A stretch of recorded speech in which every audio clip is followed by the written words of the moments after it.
اللہ کا عذاب آتا ہے، اللہ کی رحمتیں روٹ جاتی ہیں۔ ایک بار ہم بدل لیے تو مولا کریم اپنی رحمتوں کے سائبان فرما دے گا ہم پر، اور بس ہماری تمنا یہی ہے۔ اللہ کریم کی بارگاہ میں دعا ہے، قدیر و جبار خدا کہنے سننے سے زیادہ ہمیں عمل کی توفیق عطا فرما۔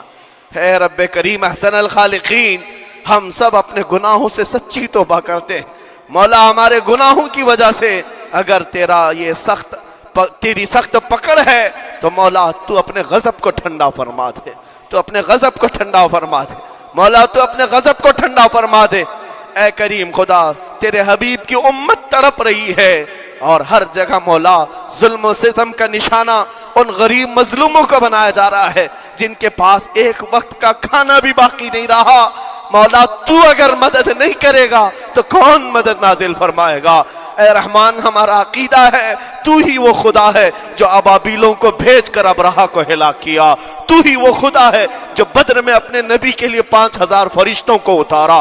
اے مولا، تو ہی وہ خدا ہے جو یونس علیہ السلام کو مچھلی کے پیٹ سے زندہ سلامت نکالا، تو ہی وہ خدا ہے جو ابراہیم علیہ السلام کو بھڑکتی ہوئی آگ سے زندہ محفوظ فرمایا۔ اے قدیر و جبار خدا، کل بھی تو حی و قیوم تھا، آج بھی ہے اور ہمیشہ رہے گا۔ ہمارے اس عقیدے کی لاج رکھ لے، اور غیب سے مولا تو اپنی مدد نازل فرما، اپنی مدد نازل فرما، امت مصطفیٰ کے لیے خیر فرما، ہم سب کو امن و امان عطا فرما۔ اے رب کریم، ان ظالموں کو کیفر کردار تک پہنچا دے، مظلوموں کو مولا امن کی سانس عطا فرما۔ ہماری خوشیاں اگر لکھی ہوئی ہے اے رب قدیر، ہماری خوشیوں میں سے ان کو یہ تقسیم فرما دے۔ اے اللہ، ہماری حصے کی خوشیاں انہیں تقسیم فرما دے۔ اے رب کریم، ہمارے امن و سکون کو ان کے درمیان تقسیم فرما دے۔ اے اللہ، ان بلکتی ہوئی ماؤں کی آوازیں ہماری نیندیں اڑا چکی ہیں مولا، ان بچوں کے زخمی چہرے مولا بار بار ہماری آنکھوں کو ترساتے ہیں مولا۔ کب تک یہ تیری آزمائش ہوگی، کب تک یہ امتحان ہوگا؟ اے قدیر و جبار خدا، تجھے تیرے حبیب کی نالین کا واسطہ ان سب کو ظلم و ستم سے آزاد فرما دے۔ اے اللہ، ظلم و ستم سے آزاد فرما، امن و امان عطا فرما، خیر و سلامتی عطا فرما۔ ہمارے اس ملک عزیز ہندوستان کو امن و امان کا گہوارہ بنا دے۔ اے اللہ، ہم سب کو محبت و آشتی کا پیغام اور الفت و محبت کے ساتھ جینے کی توفیق عطا فرما۔ مولا، ہماری دعاؤں کو حضور کے صدقے قبول فرما۔ وصلی اللہ تعالی علی خیر خلقہ محمد وآلہ واصحابہ اجمعین، وآخر دعوانا الحمد للہ۔